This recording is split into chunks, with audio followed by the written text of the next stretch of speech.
Welcome along to this latest live stream. Rob Statham with you here. People who are regular visitors to SeahawksDraftBlog.com and to this channel will know the thing that I like most in the NFL world is to see a Seahawks win. And the thing I like to see most second of all is a crushing Niners defeat in an NFC Championship game, which is why I felt like coming on and talking a little bit about that and talking about some Seahawks stuff as well. So thank you to those of you who have joined along. I'm going to be doing a bit of a Q&A as well. So if you were in the live chat and you have a question, then chuck them in. Of course, super chats are much appreciated more than anything.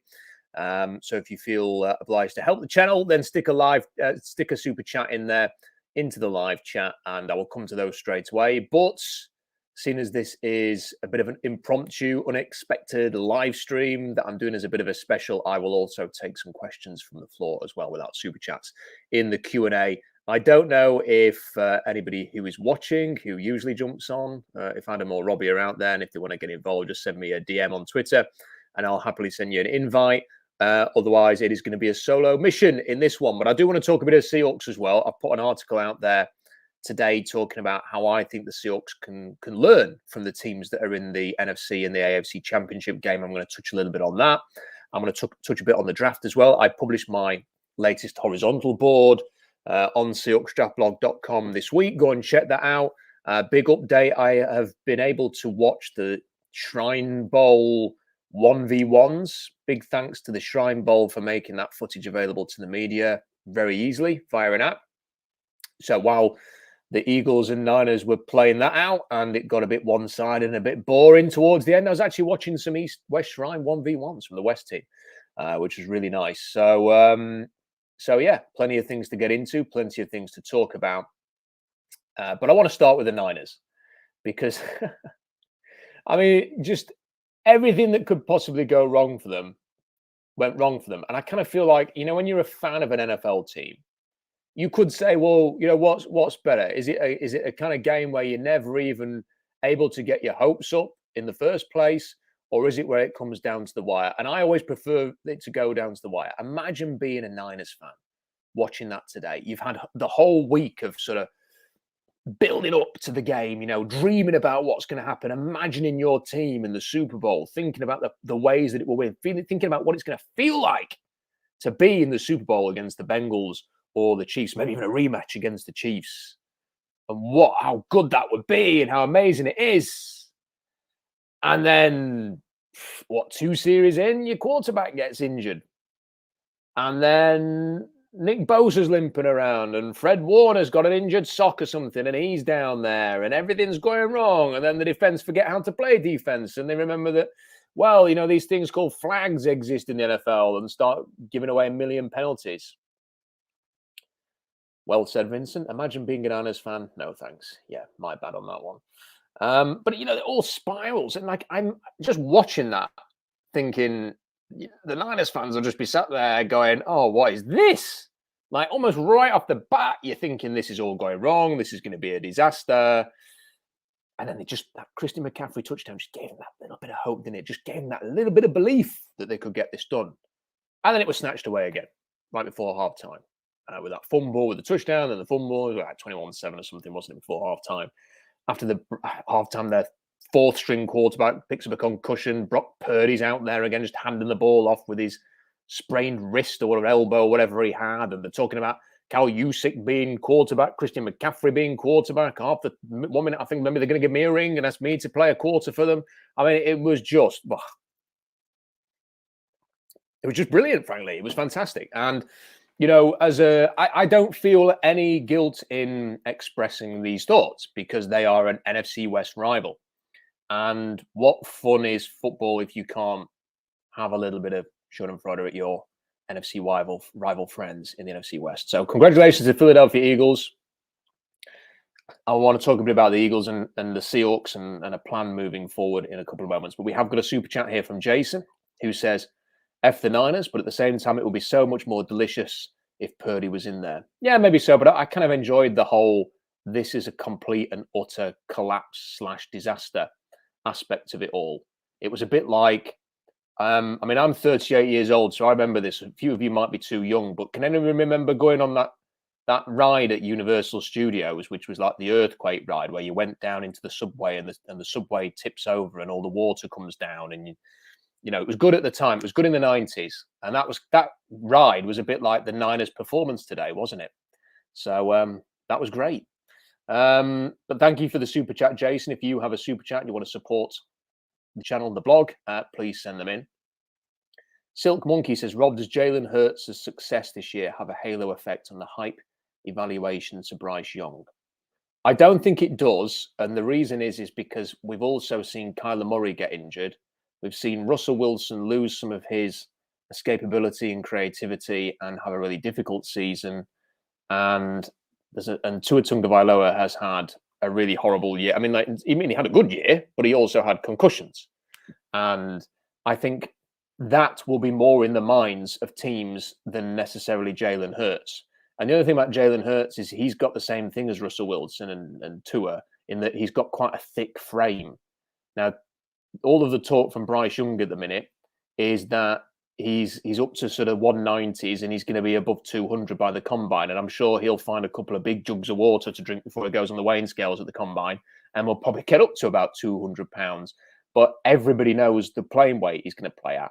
And I mentioned recently, at least on a blog, if not on a stream, that I went back and watched the Alabama-Georgia game not so long ago, and from last season, from a year ago, and I thought it was really, really, it was difficult not to sort of notice how small Bryce Young is in that game. He looked tiny playing against that Georgia defense. They were all over him. He was constantly having to sort of scramble away to get out the pocket to make plays. And it was a difficult watch. And when I watched the CJ Stroud, every snap that CJ Stroud played against Georgia a year later, right after that, and the difference is noticeable. And it's even noticeable when you watch Will Levis play Georgia twice, as he did in back-to-back seasons, and actually did quite well in both games against Georgia. It's noticeable how small Bryce Young is. So I still think that's going to be a bit of an issue.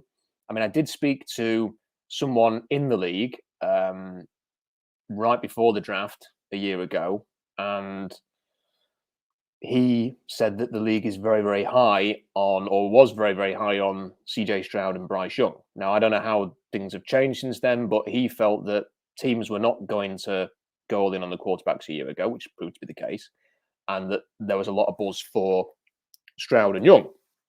So, I mean, there's still a chance that that Young is going to go very, very early, and Stroud. And I still think there's a chance that Levis and Richardson will do as well.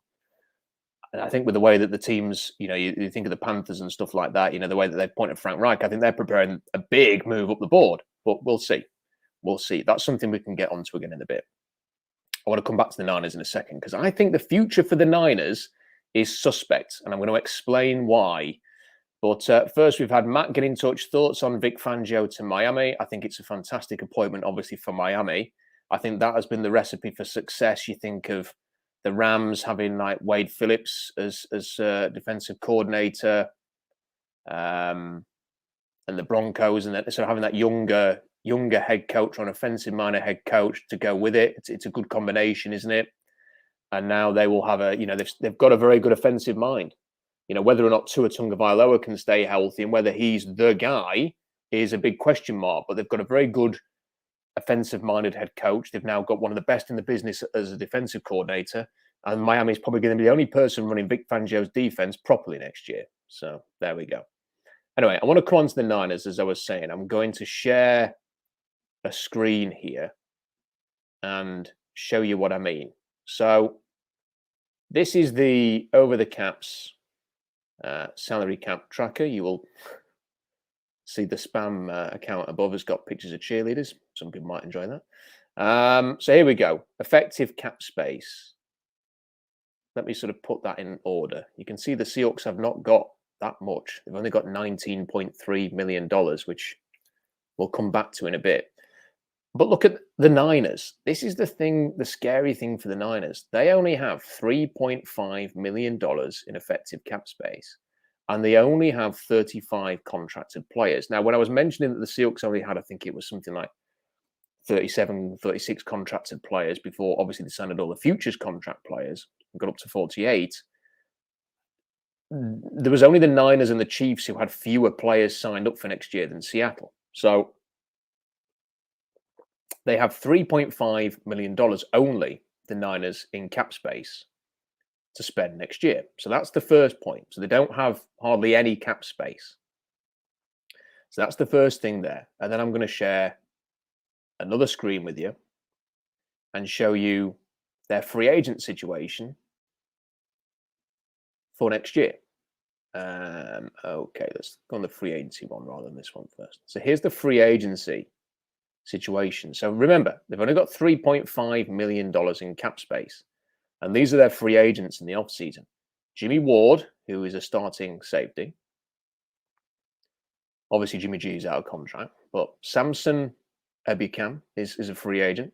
Mike McGlinchey, their right tackle, is a free agent. Robbie Gould, the kicker, is a free agent. They've got a whole bunch of like depth players as well who are free agents.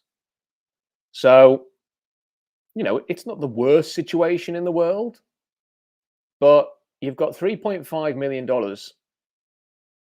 How are you going to keep Jimmy Ward and Ebukam and McGlinchey and Gould, let alone pad out your roster? I mean, let's just say, okay, all those players go because they can't afford them. Where are your replacements coming from? Where are you going to get your replacements? Sorry, I just can't. I'm just being really distracted by those cheers. What is that? Oh dear. Anyway, where are you going to get your replacements from? To fill out your roster, because you've hardly got any players. This is funny. What are those targeted ads on search history? I just can't get enough of cheerleaders, Jason. Anyway, I can't get rid of that message now. There we go, it's gone. So yeah, so they're running out of. They don't have money to fill out their roster. So that's the first problem. The other problem is the draft stock. They don't have any because of the Trey Lance trade and because of the Christian McCaffrey trade. They don't have a pick. I'm just going to have a look on here now. I'm having to go on Tankathon to see when their first pick in the draft is. So according to this, their current their highest pick is pick number 100, which is a third-round comp pick.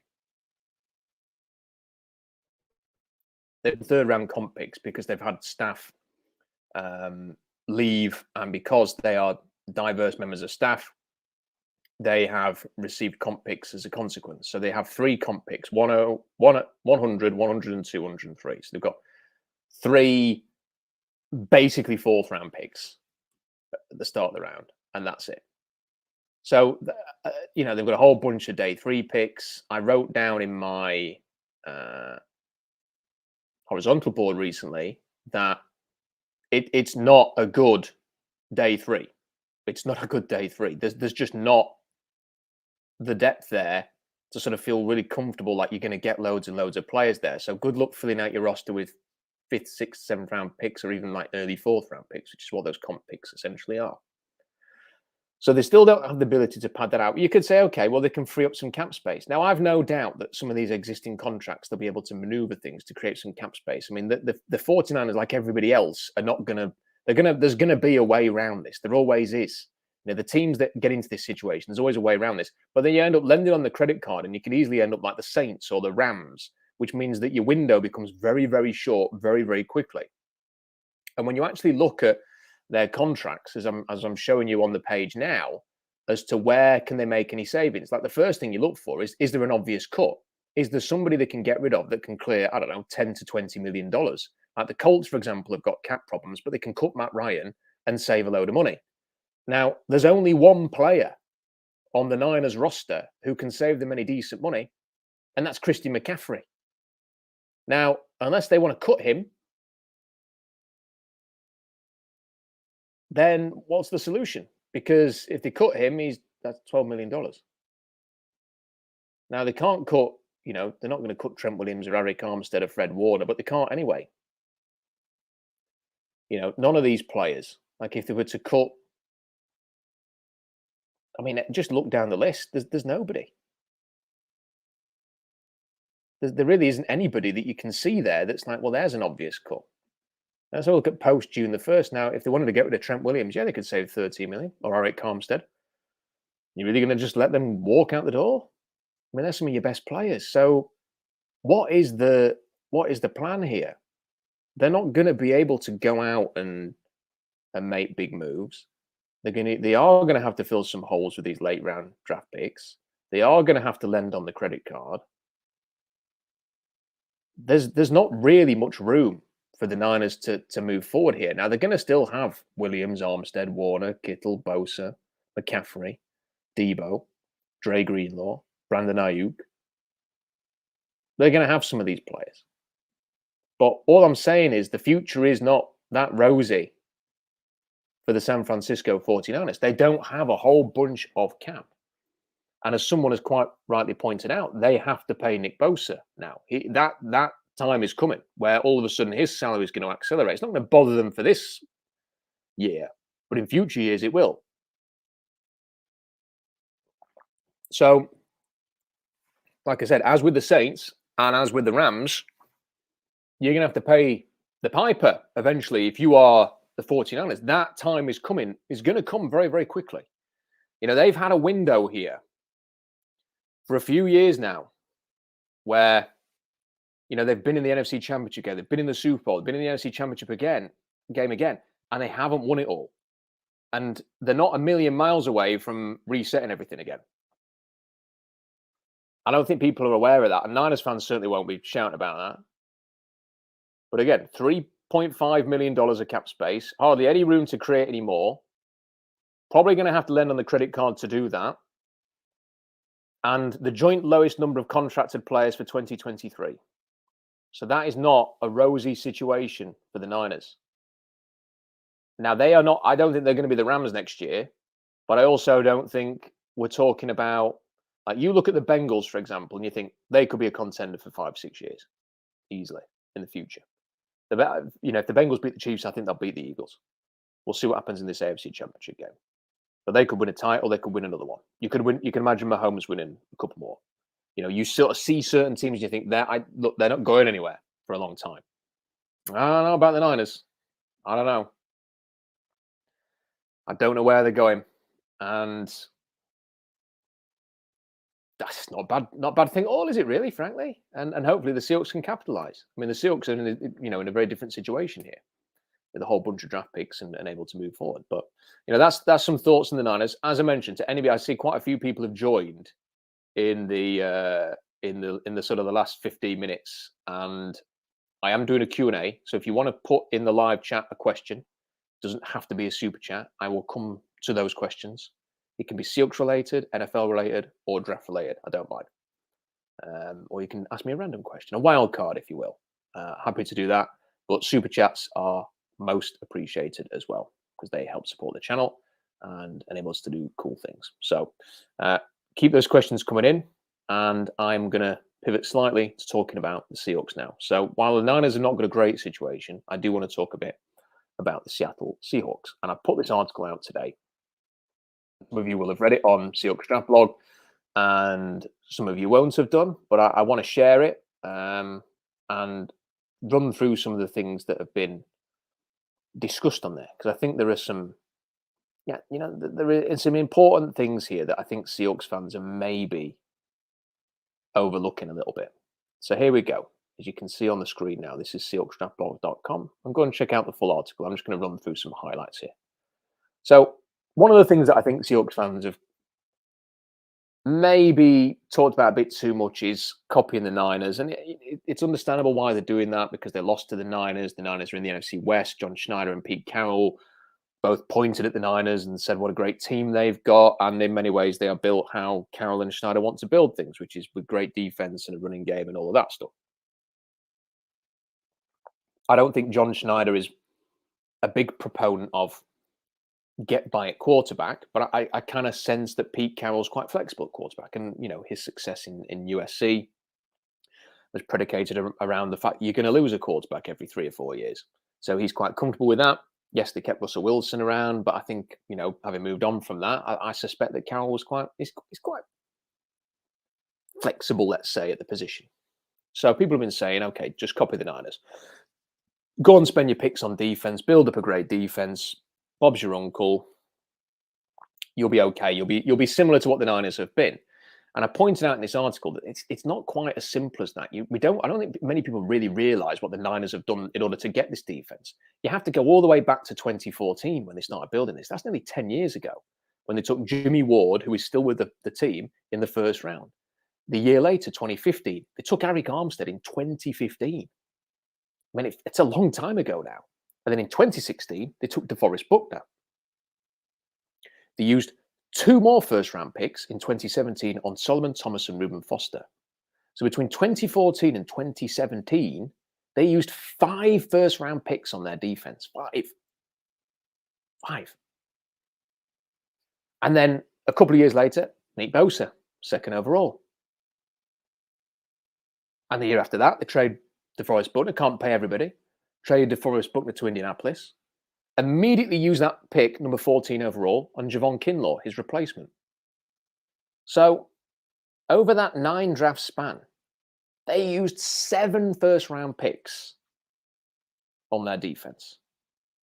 Is that what Seahawks fans are suggesting the Seahawks do? That we spend the next 7 years, the next 9 years, spending 7 first-round picks on the defense, and then we can look forward to some success? Is it nearly a decade away? Am I going to be 45 when the Seahawks suddenly are sporting an elite defense? And on top of those first-round picks, they also used 9 day 2 picks on the defense. 9 between 2014 and 2022.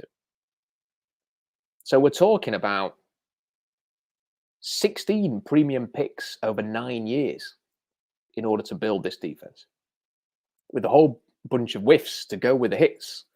You know, and that spell, Solomon Thomas a bust, Reuben Foster a bust. They drafted Will Redmond and Akilla Witherspoon and Eli Harold and Chris Borland and Tavarius Moore. Do you even remember these guys? You know, and they also took Jaquiski Tart in round 2. That's okay. Fred Warner in round 3. Fantastic. You see, it's a mixed bag. They've had to have some misses and some great hits in order to put this great defense together. But it's taken nearly a decade. On top of that, it's not just about the defense, is it? You know, they've spent a whole bunch of picks on, you know, they've used 6 first-round picks on Joshua Garnett, who was a bust, Mike McGlinchey, who's been an okay right tackle, Brandon Ayuk, who's hit and miss, really good at times and not so much on others, and Trey Lance has spent 3 first-round picks on Trey Lance, their own and 2 others. So that's 6 first-round picks on the offense in that time span. They had a whole bunch of picks on day 2. You know, they've had to smashing out the park finding George Kittle in round 5. They've had to be really productive with their veteran trades, getting Trent Williams and Christian McCaffrey. God knows what Trent Williams is doing tonight at the end of that game, by the way. I mean, the Seahawks, when they lost it at the end of games back in the day. And then they've got Kyle Shanahan, who, even with Josh Johnson at quarterback tonight, was threatening to put an offense on the field.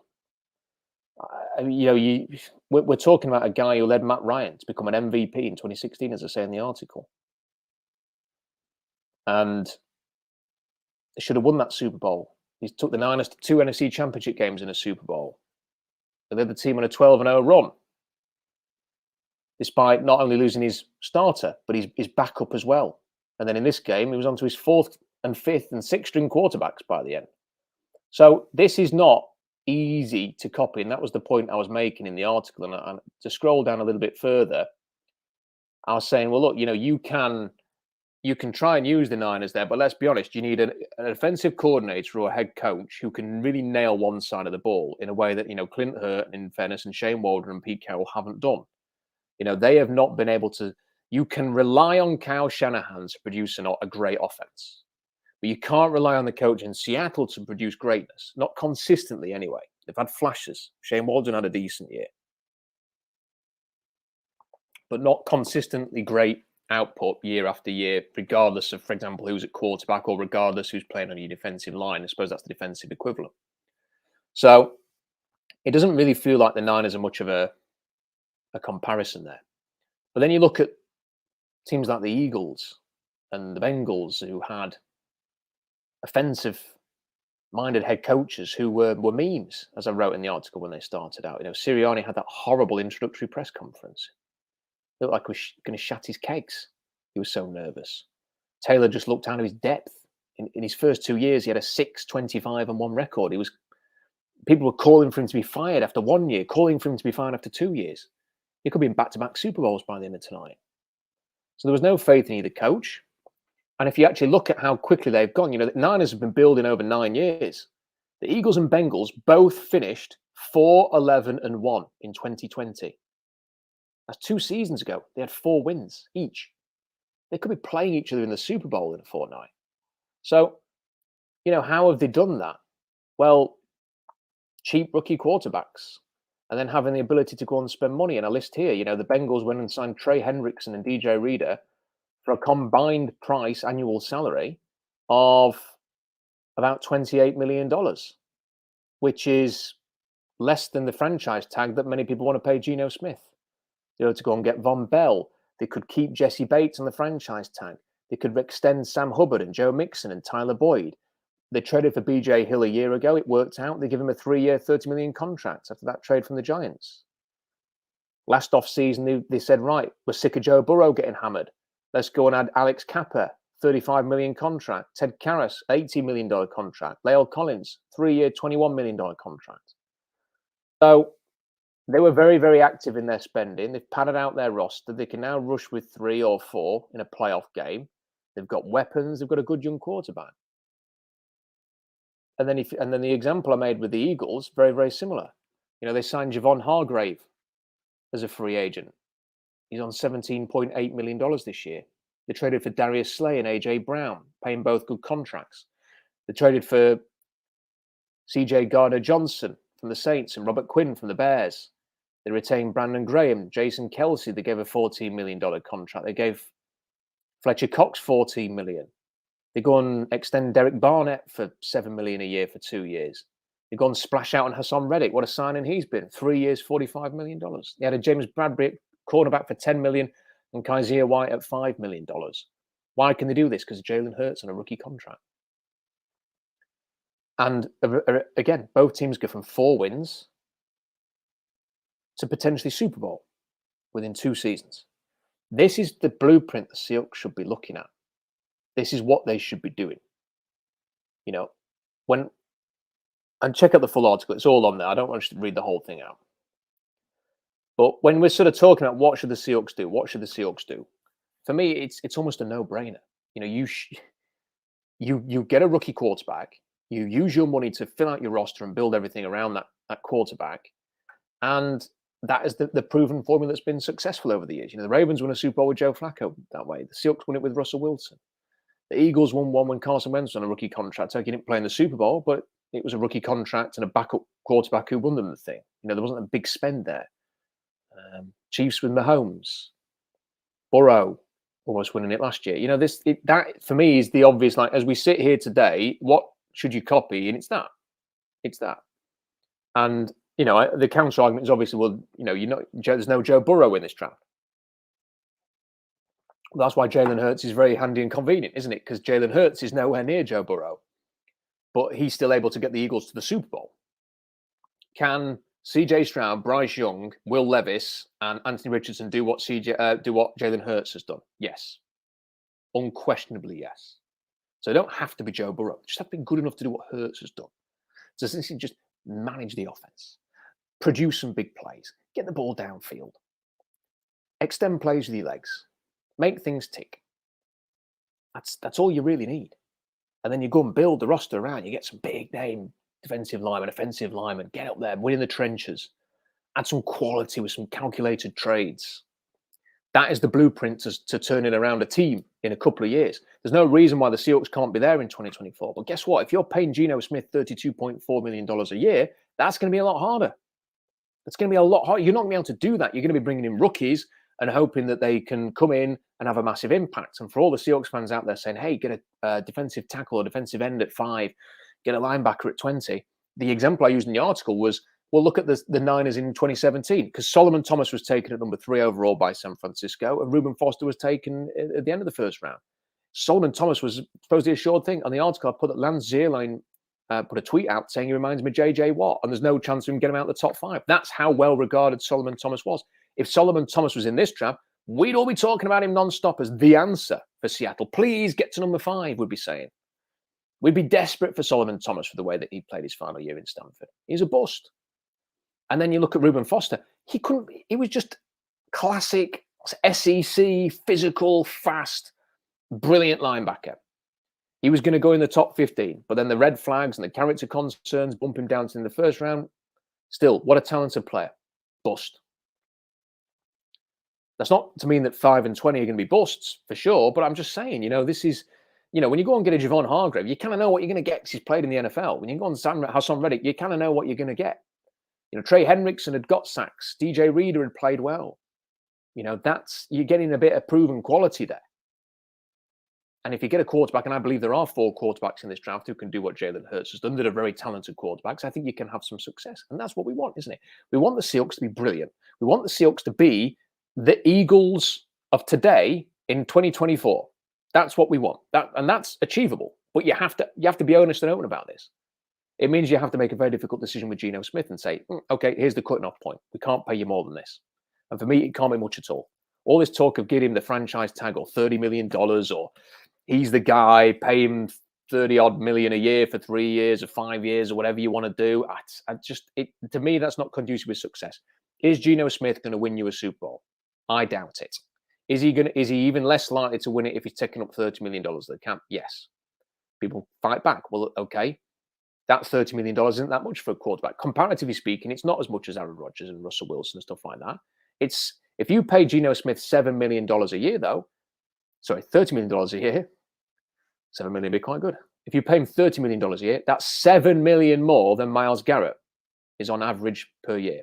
That's what I was trying to say with the $7 million. Is Geno Smith really worth $7 million a year more than Myles Garrett? Or $1 million more than Aaron Donald? Or $12 million more than Jalen Ramsey? Or $15 million more than Arik Armstead? No, of course not. No. And all you run the risk of doing is becoming the next Minnesota Vikings with Kirk Cousins, or the next Las Vegas Raiders with Derek Carr, or the next Tennessee Titans with Ryan Tannehill, or the next Dallas Cowboys with Dak Prescott. Decent quarterback, very decent salary, team not good enough to win the big games. Which is why, for me, I am leaning towards young quarterback, build a roster around that guy, and move on from there. That's what I would like to see. But, I don't know what the Seahawks are going to do. And the fact that they're 5 instead of 3 makes it a little bit more difficult to project because, as I was saying earlier, the Panthers are readying themselves, I think, for a Trey Lance style trade. I think they're going to go all in, 2 future first-round picks to get in the top 3, guarantee themselves one of Stroud, Young, or Levis. I think that's going to happen, whether it's number 1 or number 3 to Arizona. I think they're on the way up. You've also got the Texans in the top 4 already, and you've got the Colts in the top 4. So could we see a situation where 4 quarterbacks go for 1 to 4? Possibly. I think it's certainly possible that we see 3 go in the top 4. And then you've got to make a decision. Are you going to take Anthony Richardson? Are you going to take Bryce Young? Whoever's left. Are you happy taking the 4th is the question. And maybe you are. But then it becomes a harder choice when it's either the 4th quarterback or Will Anderson and Jalen Carter. Because then you get into a difficult place there. But I think the problem is it's hard to imagine this team getting to where it needs to be without a quality young quarterback and a bloated roster full of talent surrounding them. Because that is the blueprint for teams to get there. That's my opinion on it. If you have a different opinion, let me know what you think in the live chat. And again, like I said, super chat's more than welcome. If you have a question there and you want to super chat it, I'll come straight to it. Otherwise, I'm going to do a bit of a Q&A because I've babbled on for long enough on my own. So, in the air says, number 5, Stroud and Carter are available somehow. What would you like the Seahawks to do? I would like them to take CJ Stroud. Jalen Carter is a very, very talented player. He's a fantastic talent. But as I've mentioned in other videos, this is a player who did a press conference last April talking about how conditioning was his number 1 priority, that the coach, Kirby Smart, had told him that conditioning should be his number 1 priority. And there we are watching him against LSU in the SEC title game and against Ohio State in the playoff semi-final. And he's blowing out of his arse and looking like his conditioning, he spent no time on his conditioning. That worries me a little bit. I think that's probably what Todd McShay was referring to when he touched on the character concerns. How very talented player, no doubt. Is he going to work at it, though? Is he going to work at it? And I'm not totally convinced. And if I'm taking someone at 5, I want someone I'm convinced is desperate to be great. I think Will Anderson will go ahead of Carter because no one's going to question his attitude and his fire and his brimstone that he brings every single week. Even if he did have an underwhelming season in 2022, whereas Carter, I think there's a question mark there. So if in the unlikely scenario that those two are available, I'm taking CJ Stroud because there's absolutely no doubt about his character. The touch that he shows in his throws, I think, are better than any rookie quarterback or any college quarterback that I've ever seen. The one thing I wanted to see was improv, to see him playing out the system, to see him creating a bit more, not relying on the reads from the sideline. And when he's darting in and out of pressure from Georgia, including from Jalen Carter in that game, making plays all across the field, throwing it downfield, just being brilliant, I was sold there and then. So, yeah, Stroud all the way for me to answer that question. Let's have a look here. This one from Tim says, with the lack of depth in the draft, do they try to use some day 3 picks to move up a bit from 38 and 52-ish?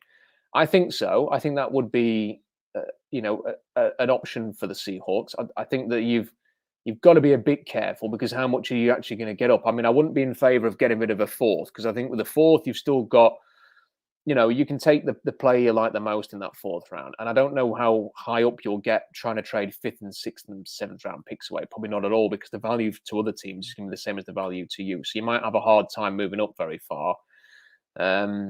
And again, I wouldn't really want to give away that 3rd round pick. I think there's still there's still enough there, in sort of those 80s, 90s range to feel like you want to pick there. So I'm not sure I'd move up too far. But if it was for the right player, I'd certainly consider it.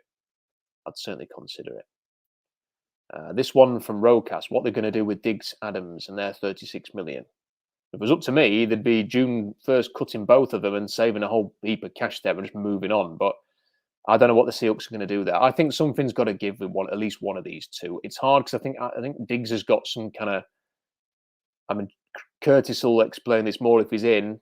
They've got some kind of option on Diggs, aren't they, coming up, where it means his contract gets guaranteed or something, or as a bonus, just kicks in or something like that. So I'm not sure.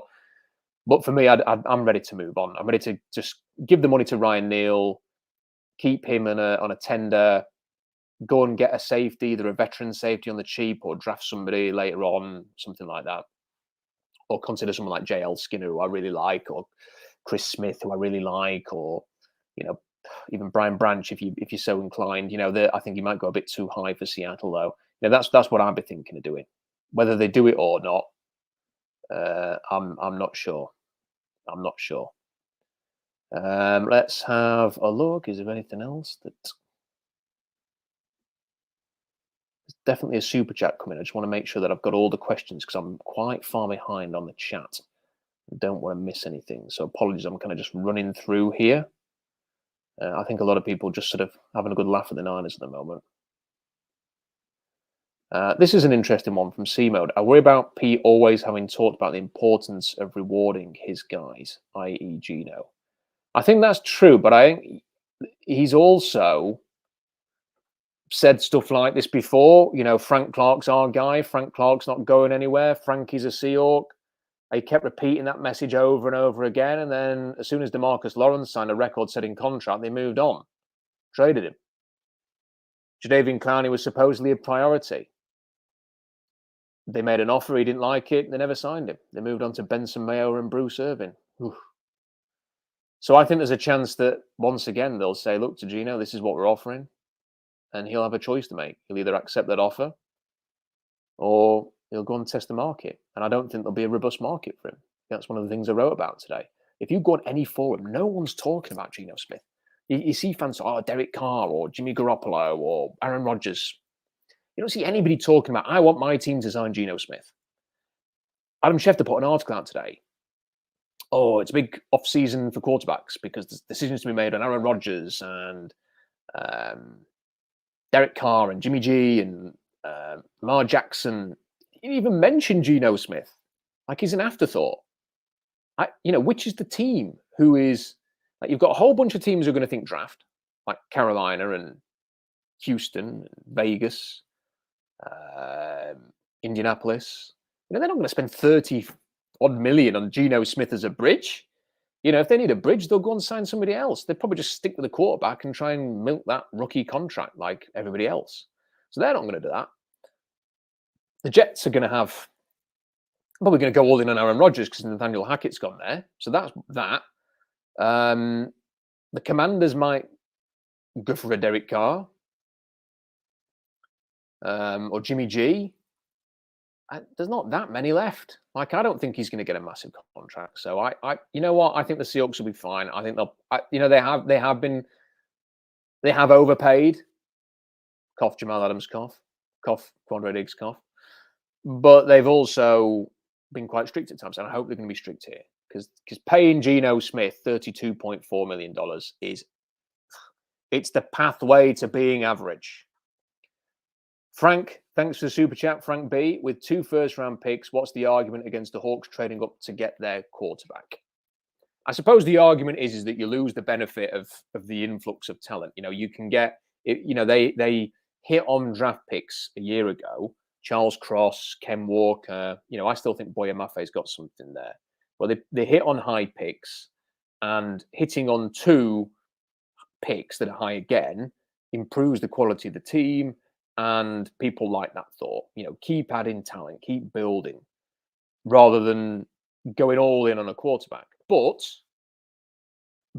the point that I will make here, Frank, which I think is a good point that you make, is I think part of having all of the stock is that part of Seattle's plan a year ago was, if we need to move up, we can. Because I think a plan a year ago was that you trade Russell Wilson, you get all this stock, and then you wait till this year. You don't draft a quarterback last year.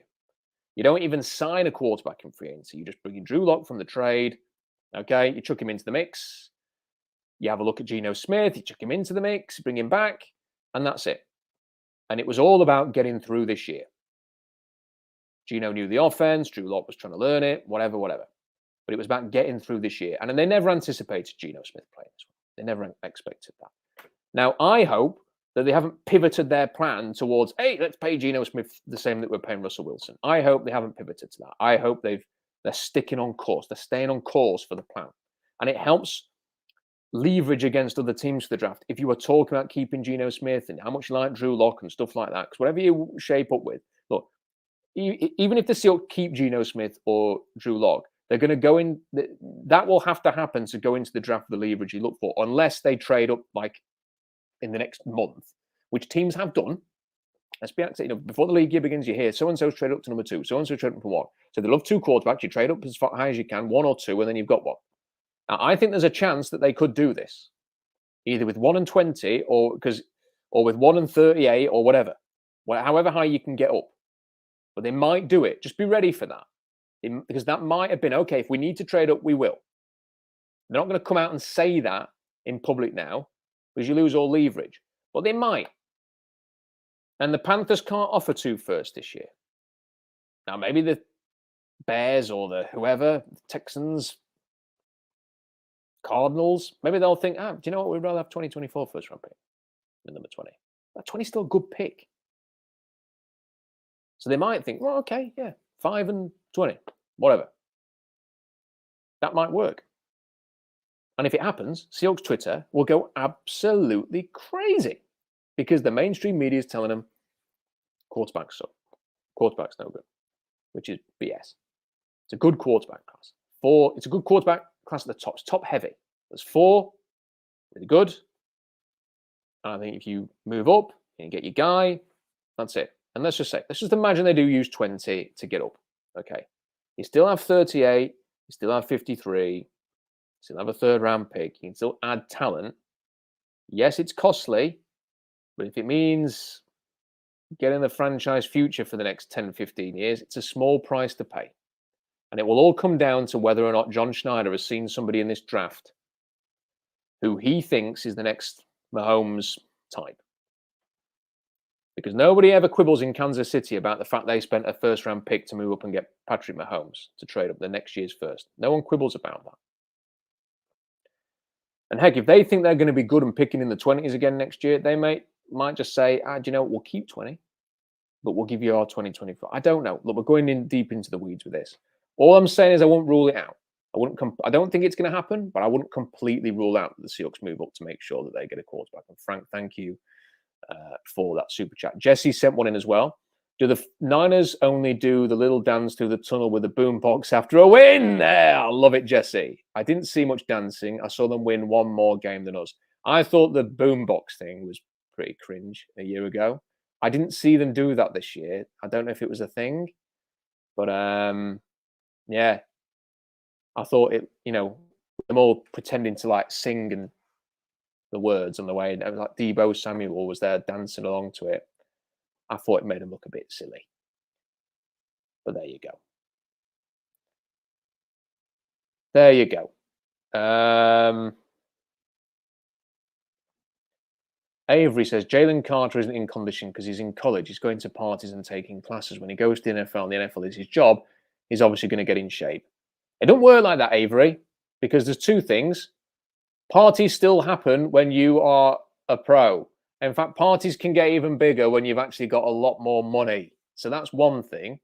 And the second thing is, if you're in a press conference and someone says, what's your priority? And you say conditioning, and then you follow that up with, because I could be a top 10 pick and I have to get my conditioning right so that I can go in the top 10, and then you don't work on your conditioning to go in the top 10. Why are you, when the stakes are that high that you are self-confessing that I need to improve my conditioning to get into the top 10, why is your attitude going to be better once you've got the money in the bank? I think it's you're doing him a real service there, suggesting that when he gets to the NFL, everything's going to be hunky-dory, that it's just a college lifestyle that was letting him down. Trust me, when you've got millions and millions and millions in the bank and all the attention and everyone wants to be around you and all of that, it don't get any easier in the NFL to avoid those parties and stuff like that. If that was a problem for him in college, I'd rather not have a player. I mean, that just speak to me. If I was a GM, if I'm thinking, well, this guy's just partied a lot at college, and when he gets to the league, he won't do that anymore. I mean, that's just not. I can't sell that to an owner. If the owner turns around and says, "Yeah, but his conditioning was crap," what do you think about that? Yeah, well, he just partied a lot at college. He's promised not to do that now. That's not. No, sorry, that's not really how it works. Curtis, I knew would have the answer. Quandre Diggs' salary guarantees February 17th. No benefit to cut him June 1st, unfortunately. So there we go. So I think probably just a crap contract from the Seahawks there.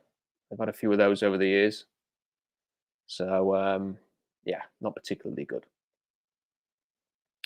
Frank B says, I'd love to see Geno Smith get 20 million plus from someone else. Hope he doesn't get the Mayfield treatment. Look, there's just no buzzer out there. I think he's better. For me, if I was the Seahawks, I wouldn't even be making an offer right now. I'd just be saying, listen, guys, just go and find out what your value is. We'll touch base around, we'll circle back around combine time and we'll have a chat about it. And just make sure you come to us with your best offer and we'll see what we can do. And whatever somebody offers, I think people will be stunned how little he's going to be offered. I don't think it's going to be a big contract at all, because other teams will go, yeah, it's kind of neat that he had that great year in Seattle. But he's a journeyman quarterback who had half a good season. The second half of the season, he wasn't very good. And you can say, oh, it's the O-line, it's the defense, it's the running game, it's whatever. It's Tyler Lockett being hurt. He still had a high number of turnover-worthy plays.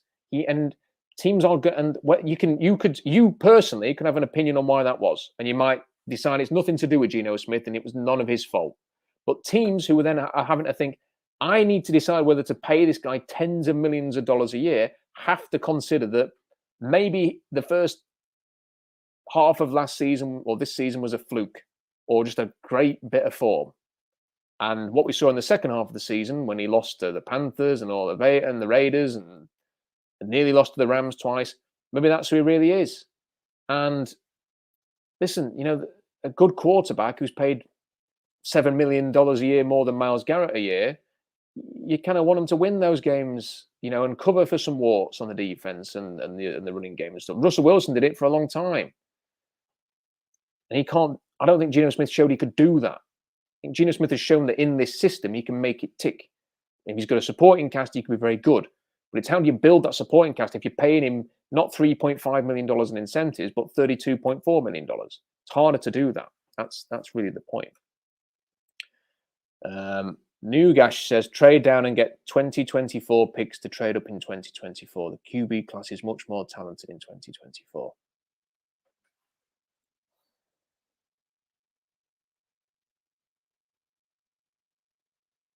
We say this every year. We say this every single year. The quarterback class is better next year. And it's rarely true. The quarterback class is... You don't know who's going to declare. Everyone's like, oh, Andrew Luck will declare next year. Andrew Luck didn't declare. He decided, Carolina Panthers, not for me. Went back to school and had another year, even though he was eligible. You don't know that if Caleb Williams isn't necessarily going to declare, and even if he is he that much better than the CJ Strouds and the Bryce Youngs? I don't think he is. I think people just sort of look at rose-tinted glasses at the players who aren't there.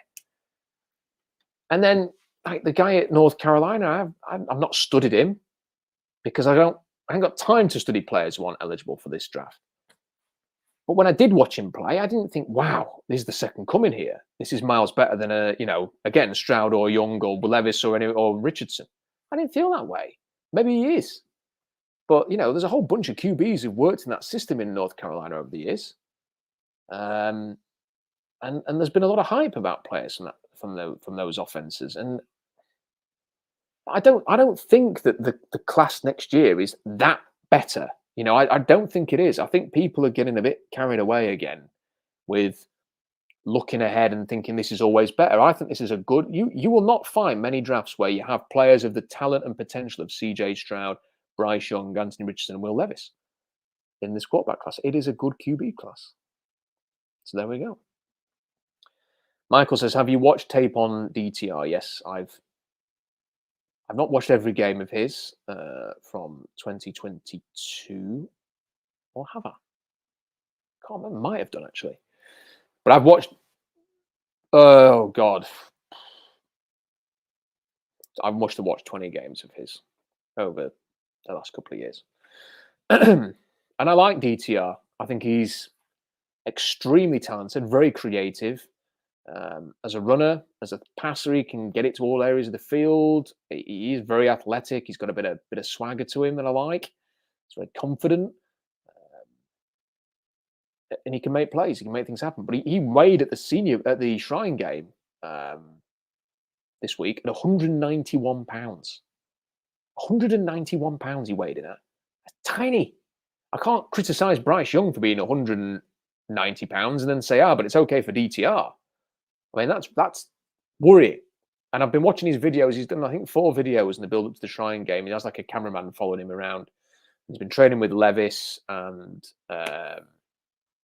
Duggan and Hendon Hooker, obviously not training, but he's there with Jordan Palmer, I think it is, Carson Palmer's brother. They've all been training together.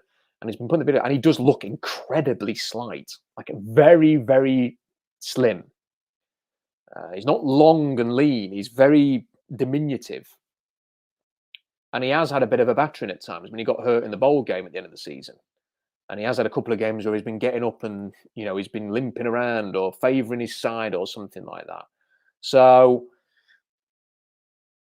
I think you have to temper your expectations for DTR a little bit. I had him in 3rd round on my horizontal board. And, I think if I'd have known he was 191, I'd have probably put him in round 4.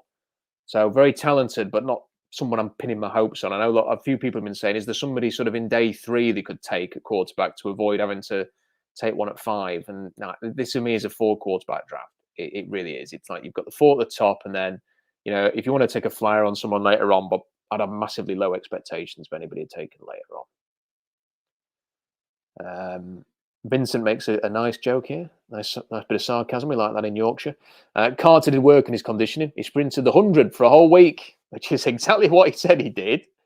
After what he called an embarrassing performance against Ohio State. He called his own performance embarrassing, and then said he was doing sprints for a week after that. Because, of course, that's, everybody knows, if your stamina's not great, just do a few sprints in a week, and then everything will be fine. This one here from Matt says, can you talk a bit about Anthony Richardson? Mechanics, accuracy, progressions, what do you see? So what I see from Anthony Richardson is a lot of positives. I think what I like to do with Anthony Richardson is talk about those positives more than the negatives, because people just go way over the top. So he's playing in something that's akin to a pro offense. He's not playing in one of these spread offenses like Penix Jr. or Bo Nix or Hendon Hooker or CJ Stroud did. He's playing in a system where you can see some complexity. He is making calls at the line, adjustments. He's doing a lot of things that they do in the pros, bootlegs, play action. You can see him going through progressions and making reads. There's some excellent plays where he's like looking off safeties and then throwing it back across the middle. And all of that stuff is very positive for a quarterback who has only started for one season. That's the thing. We're kind of judging this guy like we're comparing him to players who've played at least 2 seasons or have been in the college football for 3 and, redshirted and have got that throw into 5-star recruits. Richardson didn't have any of that at Florida. He didn't have Marvin Harrison Jr. to throw to. He didn't have a bunch of first-round picks on his offensive line and a receiver. He had Travis Etienne's brother at running back, and he's very good, but even he's kind of feeling his way into things. So he didn't have the supporting cast. And then, so you see all of those good things from a technical level in terms of a young quarterback, and then you sort of see the massive arm who can make throws. I mean, there are throws that he makes with like defenders hanging off him, like 300-pound defenders holding onto his leg, and they can't get him down, and he somehow stays up and then just launches it, and he can make unbelievable throws like that. He can drive the ball downfield to all levels of the field. As a runner, he keeps you honest at all times. He can be, I'd say, probably, he's not Lamar Jackson. I mean, Lamar Jackson's smaller and quicker, but he's sort of got that same potential to be like a really dynamic runner. I mean, Josh Allen is just a crazy freak of nature. Like he runs over people like a flipping tight end. He's like Gronk in the open field, like a fast Gronk. And Richardson's not that, but he can make unbelievable plays with his legs. So I think when you take all of that into consideration, and as far as I'm aware, there's no character issues there or anything like that, you just go, wow, he's a fantastic player. If I was a coach, a quarterback coach, an offensive coordinator, and you said, work with this, I'd be like, yeah, sure, I can work with that. And I think he's got the potential to be a superstar. Now, yeah, there are issues, but what the problem is that what people tend to do is just start with the issues and then finish with the issues and then go, raw, shouldn't have declared, blah, and stuff like that. And yeah, he's a split second late on a number of throws. His accuracy fluctuates all the time. He will often throw high or short. I want to see him throw with more touch. I think that at times he kind of just throws at 100 miles an hour every time when he's not the opposite of CJ Stroud, who can drop it beautifully, 40 yards downfield to the sideline in a bucket. With perfect touch, and Anthony Richardson's like, let's just get it out there, throw it downfield, max velocity every time. So those are things that he has to work on. But again, he's a guy of college football, and I think a lot of these things are just more experience could help him. Just more experience of actually being out there on a field and making throws and learning from mistakes and having coaching and guidance. Yeah, I think, maybe you'll say, well, that's a bit of a cop out there, Robbie, just saying that, more experience. But I generally think it is. There's not, like, when I watched Justin Fields' technique as a thrower, I was really worried because I thought, wow, this massively need to repair all this. Now, is Anthony Richardson perfect? Technically, no. He can square his shoulders a little bit more. He can get his position into it. I mean, like, you sort of see little things with Bryce Young and Will Levis where they'll be scrambling out the pocket and then they like turn and reset the shoulders to throw and they throw with accuracy. And you think, if Richardson could do that, then he probably would be the number 1 overall pick. He doesn't do that. So these are things that you're going to have to teach him. But he isn't like taking this massive long stretch. He isn't dropping his arm down to his feet and then like really elongated throwing motion. He ain't doing any of that stuff. And partly, when you think of Justin Fields and what he's doing in the league as a runner, I think, well, Anthony Richardson's a better thrower than Justin Fields, but he could be a sort of similar runner. And you think, well, that's kind of exciting. So that's what I see with him. People keep putting him in the top 10 of their mocks and they'll put him at 9 or something like that. And I think, well, if he's good enough to go 9, then why isn't he good enough to go to Las Vegas at 7? Why is he not good enough to go to Seattle at 5? Like, why 9 and not 7 or 5? That's what I would say to that. So I think he's a really good player. So I hope that clears up a little bit what I think of Anthony Richardson. But I think he's very, very good. And that is the other thing I always think. Like, people always go, "Oh, well, look at Tyree Wilson. He's got long arms and he's big." And it's like, yeah, okay, his tape's inconsistent. He's got a serious ankle injury, but yeah, long arms and physicality. It's like, well, why can't we then treat quarterbacks the same way? Why can't we say, well, Will Levis, great size, great athlete, big arm, got everything you need. Anthony Richardson, same.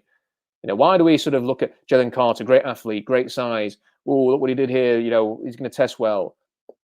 Yeah, but forget about the conditioning issues. Forget about the fact he played basically 40 snaps at Georgia, and as soon as they asked him to do a bit more, he looked knackered. It's like, well, why do we treat the two? I know quarterback's a more important position, but we always talk up like potential and talent at defensive positions and at receiver and stuff, running back or whatever. Whatever. Probably not running back, but like O-line. But then it comes to quarterbacks, it's like, no, you've got to be Joe Burrow. You've got to throw 60 touchdowns, win a Heisman, and have an undefeated season throwing to Jamar Chase and Justin Jefferson. I don't get that sometimes. I don't get that. I think, what can a player become? Anthony Richardson can become MVP, superstar level player. Okay. Enough said. Consumer 114 says, Will Levis reminds me of Josh Allen, makes impossible throws, misses some easy ones, but if he's there, take him. Yeah, no one's suggesting that Will Levis is the perfect prospect. And I don't think it's a perfect comparison with Josh Allen, who is, I don't think there will ever be another Josh Allen in terms of the size and the hands and the flipping arm and everything like that. But Levis has just got so much that you like. I mean, it's when you sort of compare Josh Allen and Justin Herbert to Levis, you're not saying he's identical to them, but he's in that he's that type of player, great, big, physical arm, makes things happen, makes the improbable happen. Yeah, I think he's a really good player. And if you watch his tape from 2021, when he actually had a line and a weapon who went in the second round to throw to, and Liam Cohen as his defensive coordinator, who just happens to run Seattle's scheme, it's wow tape. It's wow tape. It's fantastic. So there we go. Lieutenant Ellis says, what do you think about KJ Jefferson? I wasn't a big fan, but he's not declared for the draft. He's going back to school, so he's not going to be in this class. Curtis says, sneaky need is wide receiver 3 for Seattle. I think if Josh Downs as A. Flowers is there at 38, he runs the podium. Who else at wide receiver could fit at 38? It's a good question from Curtis. I'm just bringing up my horizontal board so that I don't miss anybody out. The players, I mean, I don't think Zay Flowers will be there at 38. I think he will be. I think he's going to go in the first round. I think Josh Downs really reminds me a lot of Tyler Lockett. I think the other players, could Jalen Hyatt still be there? Potentially. I don't think it's an absolute nailed on cert that he gets in the first round, but I think he's, his late separation and routes when he's downfield is special. So if you've got a quarterback with a big arm, he can be pretty good there. I love Jonathan Mingo. I love his size, his hands, his ability to play as a big slot, but also play outside. I think you can do a lot with someone like Jonathan Mingo. I think that he could come in and be one of those players who, it wouldn't surprise me if in 5 years he's got sort of Allen Robinson level production. So, a really, really good player for a few years. He's not going to go to the Hall of Fame or anything, but can really do you a job and provide some value there. So I think Jonathan Mingo, definitely. I think Cedric Tillman, and he's obviously not going to the Senior Bowl, which is a disappointment, but I think he's got the physical tools and potential to be interesting. So yeah, they're the kind of the players that I would look at in that range. And what I'd also say is, I know it's not a receiver, and we're talking about wide receiver 3, but I think in the NFL, what you kind of need is you either need 3 good receivers or you need 2 really good receivers and an exceptional tight end. And the Seahawks have got some tight ends who are productive some of the time, but they haven't got that difference maker tight end. And I do think Michael Mayer, Luke Musgrave, Dalton Kincaid, and Tucker Kraft have got that potential to be that kind of player. Mayer's not going to be there at 38. I don't think Luke Musgrave is. Dalton Kincaid is apparently going to miss all of the pre-draft process. So he's probably not going to test at the combine. Might not even have a pro day. He might be able to squeeze one in at the end. But the feeling is he's not going to do anything, which could hurt him, which means he's probably more likely to be there at 38. But I do think he goes in the top 40. And Tucker Kraft, I think, is a bit underrated. So I think those players could also end up being like wide receiver 3 for you, just at tight end instead. So they're names that I would mention there. Curtis goes on to say that the best wide receiver in the draft might be Bijan Robinson. If by any chance he's there at, say, 15, 17, you think about moving up. Bijan Robinson is fantastic. And if the Seahawks draft him, I'd have absolutely no issue with that whatsoever, even with a high pick. Let's have a look. Anything else? Roy says, has Locke got a future? By the way, this is an hour and 5 in now. So if the questions dry up, then I'll probably call it a day soon. And if you've got any late super chats, bang them in. Yeah, I mean, by all means, shove another question in late now. I'm happy to do a bit longer. But if we're drying up in the live chat, then I might call it a day. But I'm happy to stay for longer if other people want to send questions in. Has Drew Lock got a future? I don't know why, but I think he can play. Well, Drew Lock can definitely play. I mean, the thing about Drew Lock is I don't think people realize how much of an athlete he is. We're talking about somebody, I think his parents were like tennis players or something, or was he a tennis player? I'm going to dig up his combine numbers and see if I can. The combine listing wasn't working earlier today. So let me see if Drew Lock's is working now. It is. So Drew Lock ran a 4.69 40, which is for a quarterback who's 228 pounds, is really good. He jumped a 31-inch vertical, ran a 4.12 short shuttle. I mean, he's a great athlete with a huge arm. He hasn't got the biggest hands, which is the surprising thing. He's only got 9-inch hands. So that's below the preferable hand size. But he has got a rocket of an arm.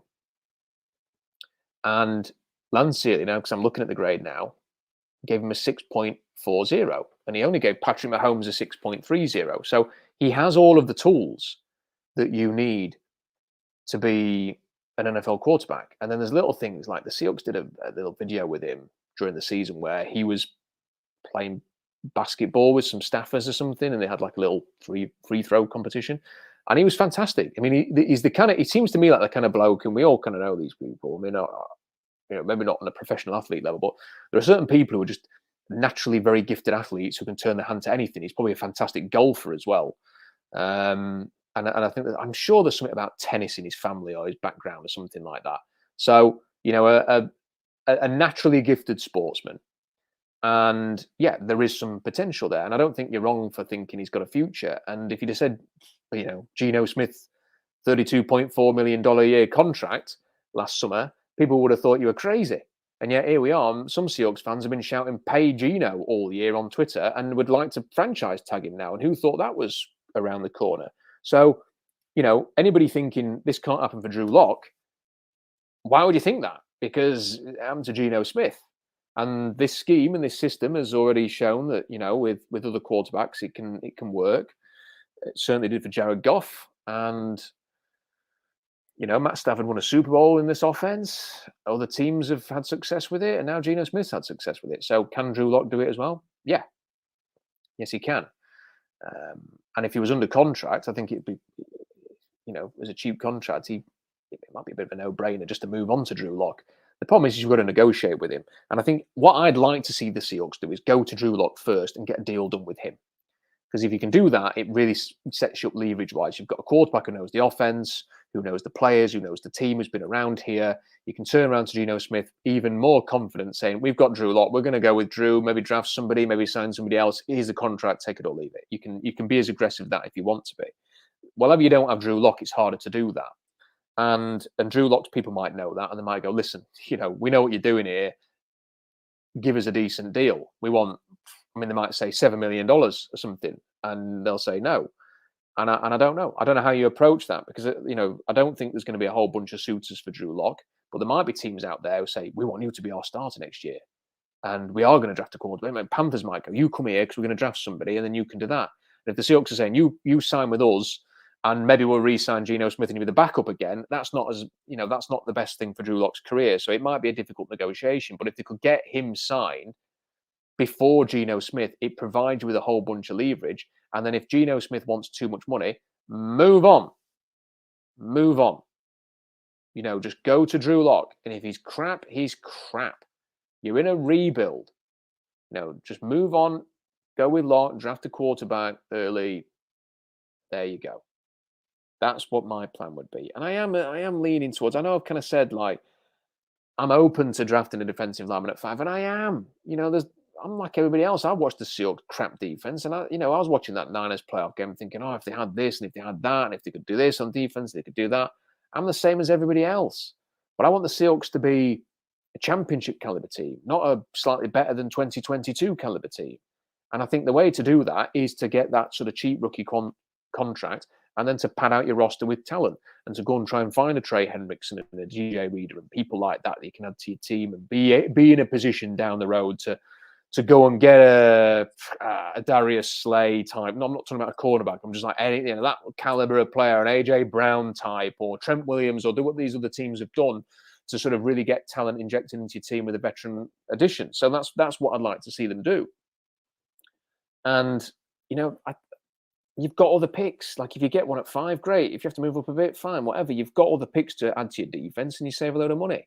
That's what I'd like to see them do. My biggest fear is that they will just end up another Minnesota Vikings with Kirk Cousins at best, or worst, be Las Vegas. I mean, like, they had a really easy strength of schedule this year. It gets harder next year. It's possible you re-sign Geno Smith, you pay him 10 times what you paid him last year, and you end up a 7-10 team, or 6-11. And then we all come back going, well, we don't have a top 5 pick. We are going to have to trade right up to get to the top quarterbacks. We're stuck with this guy now. We have to either take a load of dead money or whatever to get rid of him. That for me is not the route to go down. I think you've got to stick to the plan when you traded Russell Wilson. I'm convinced that plan involved rookie quarterback. I'm sure it did. So that's what I would go with right now. That's the way I'm thinking. And maybe I need to write an article about trading up. That super chat earlier has planted a thought in my head. I might do that later in the week. I've got a bit of a busy week earlier on, but later I can dig into that. Jason says, no question, just saying thanks for putting the work. Jason, really appreciate that. It is extremely appreciated. It always is when people join me on a live stream or read the articles. Let's have a look. Anything else? Any last questions? Send them in. Curtis Allen, you give Locke the same contract as Geno, small salary and double with incentives, and a 2-year deal in case he's really good. I'll be down with that. Makes sense to me. Reflect the Sun says D, DT, LB, and C, first 4 picks, in my opinion. Well, that's fine, but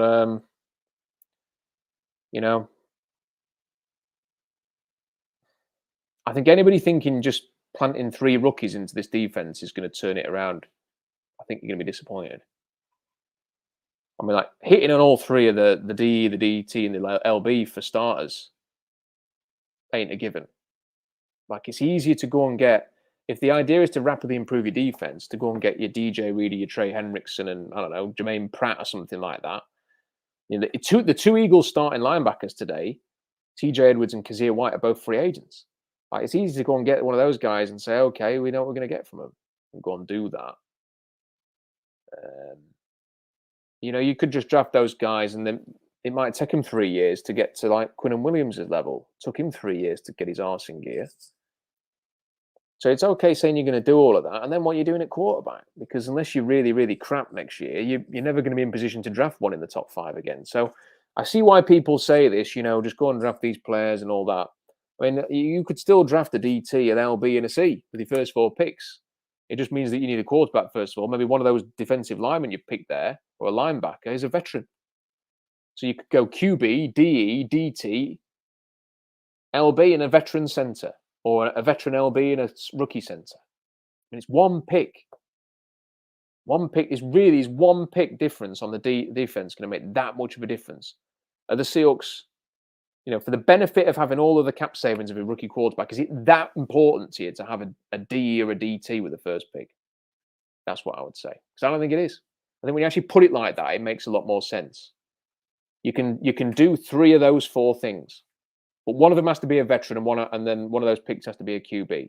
Why would anybody really feel that bad about any of that?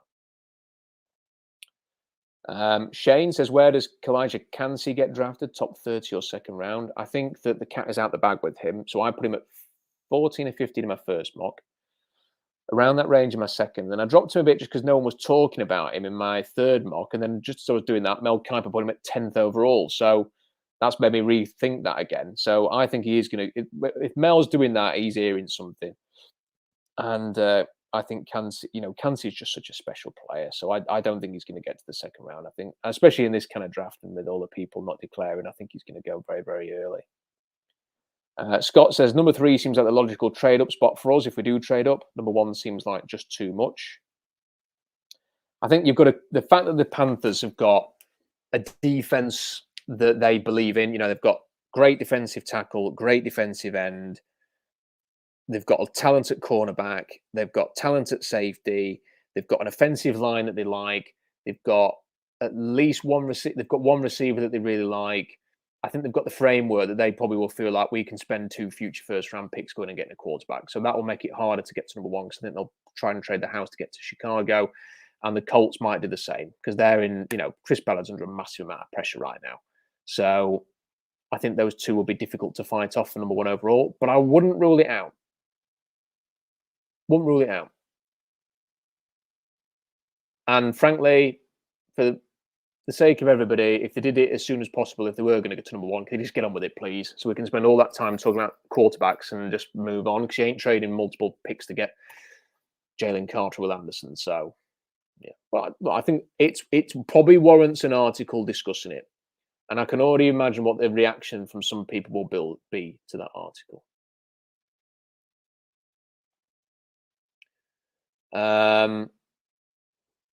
Michael says, I'm not really sold on our defensive coordinator. Do get the best out of the defense. No, with you on that.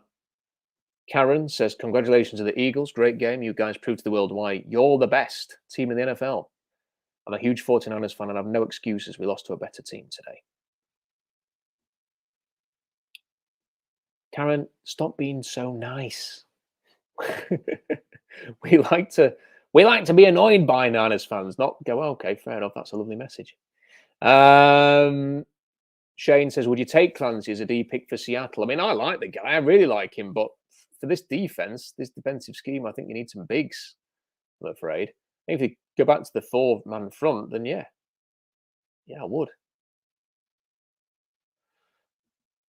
Reflect the Sun says, lots of free agent quarterbacks if Geno demands too much this year. The next sets them up to be a cohesive bunch on the defensive side, coming in all together with our picks from last year on defense. But the problem is, Reflect the Sun, is that, lots of free agents. You're just going to end up, Derek Carr, Jimmy Garoppolo, Geno Smith. Sorry, no.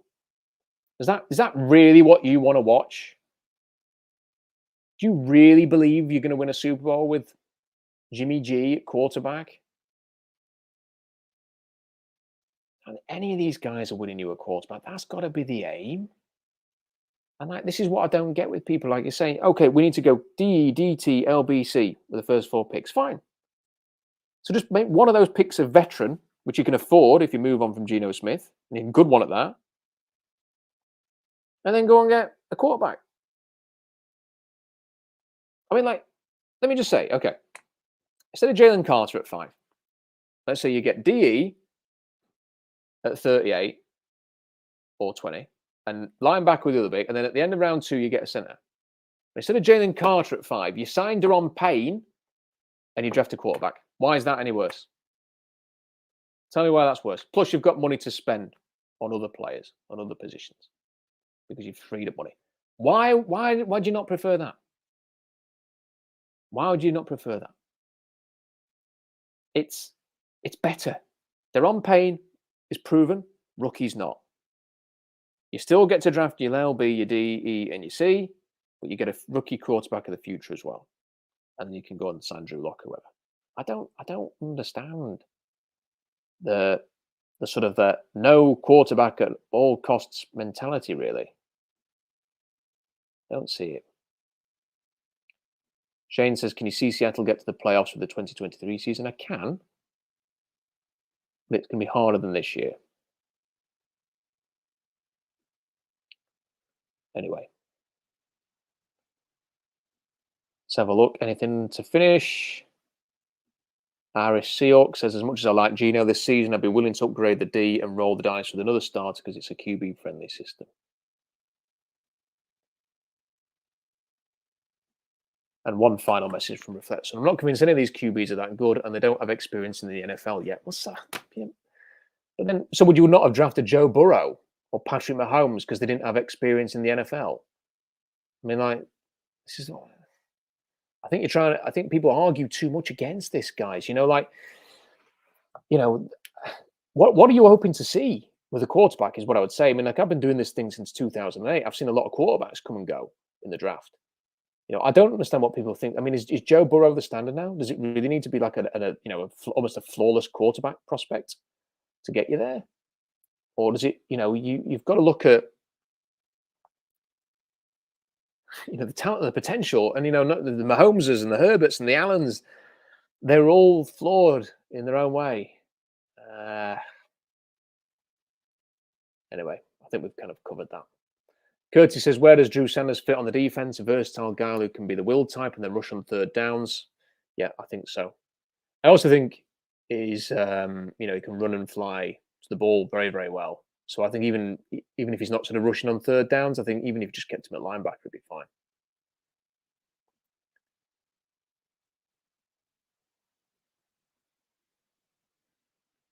This guy, who's obviously an idiot, says, seriously, I went through all of your history. Have you ever made a correct call? Yes. Well, there's 13 years of data on SeahawksDraftBlog.com. I'm sure if you peruse through that, you'll find plenty that I've got right over the years. See you later. And a couple more to finish. This one says, Michael says, I didn't know that was Anthony Richardson's first year. That's impressive tape. Great insight. Thank you. And this one says, seems like depth at defensive tackle is okay in the second and third round and a top-heavy QB class. For a bad draft, it's not so horribly set up for the Hawks. No, I think that's a good point. I mean, Mel Kiper said it's not a good draft when he was sort of reviewing his mock draft, and he's absolutely correct. It's not a good draft. And if the Seahawks only had 20 and 53, which are their native picks, it would be really worrying. I don't know how the Seahawks would take a big step forward with just that stock. The fact that they've got Denver's picks in round 1 and round 2 is a lifesaver for this draft. And when you pick twice in the first round, if they do keep the picks, and if you do pick twice in the second round, then you will have a good draft because the sheer quality, the quantity of players that you would add in the sort of the top 80 will give you a chance to sort of have a really good draft class. So that's what I would say about that. So but it is a top heavy quarterback class, and you've got players, at 20, and this is the thing, like at 20, the players who could be there, I don't think it's out of the question that Miles Murphy falls to 20, frankly. And some people want him in the top 10. He ain't that good. But at 20, would you be willing to take a chance in his upside? Yeah. So there's that. You've got Marzi Smith. I think Kalijah Kancey could be there at 20. I think Brian Brissy will be, even though people have him in the top 10. He ain't going to go that high. So Keon White could be there at 20. I think he's a fantastic talent, major upside. And then you look at sort of 38, KJ Henry, BJ Ojolari, Andre Carter, Zach Harrison, Nick Hampton, probably there later in round 2. Lucas Van Ness, late first, early second. In the second round, deeper on, you've got Byron Young, Tui Pelotu. You've got a lot of players there who can help your football team.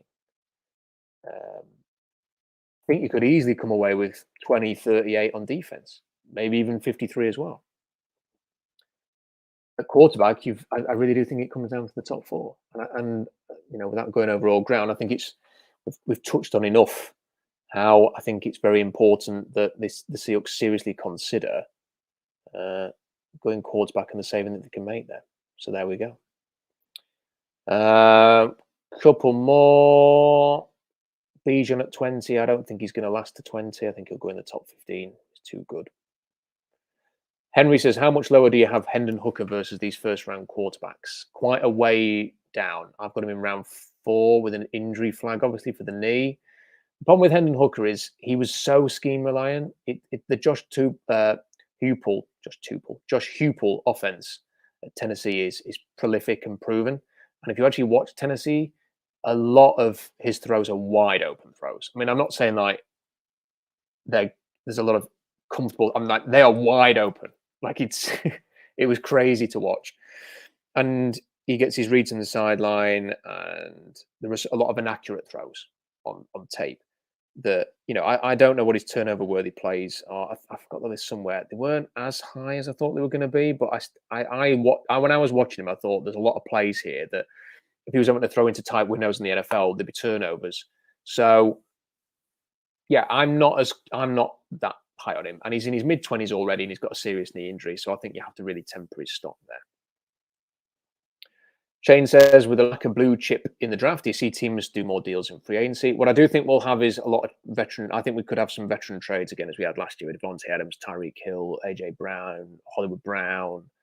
Am I missing anybody? I think we could see some veteran trades in the second, involving picks in the second half of round one. I think that could definitely happen. And the Irish Seahawk says, which scenario do we like more? Geno with limited cash to spend, or Levis Stroud and a chance to sign a guy like Payne? I think it's pretty obvious to me. I think you go with the rookie quarterback, save millions and millions and millions of dollars, and you go and get Deron Payne. But then every fan base in the league is saying go and get Deron Payne.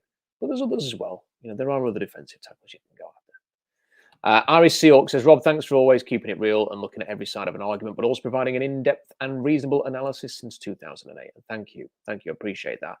And thank you to everybody else who has been on the stream. We've done nearly 90 minutes of a solo stream. Hope you've enjoyed it. If you have, then please think about subscribing. I think half of you still haven't who watch these things. So subscribe to the channel. You won't miss a video. We're going to have so many of, not just me banging on for an hour and a half, but we'll have some great guests, some great streams, got some good content coming up between now and the draft. Got the Senior Bowl to look forward to this week. Do a bit of analysis on the Shrine game as well, and then moving into free agency and the combine, which is always a big time. So loads and loads of things to look forward to. So every reason to subscribe. Please like the video for the algorithm. If you wouldn't mind leaving a comment in the comment section, even if you did in the live chat. Anyway, if you could do that as well, that'd be much appreciated. But certainly liking and subscribing is the best thing. Spread the word, let people know about the channel, and of course about SeahawksDraftBlog.com. There is a big 4,000-word article waiting right for you now on why the Seahawks should be emulating the Bengals and the Eagles, not just the 49ers, as they approach this off-season build. Hope you've enjoyed the stream. Hope you continue to enjoy the content. Have a great rest of your weekend. Until next time, bye for now.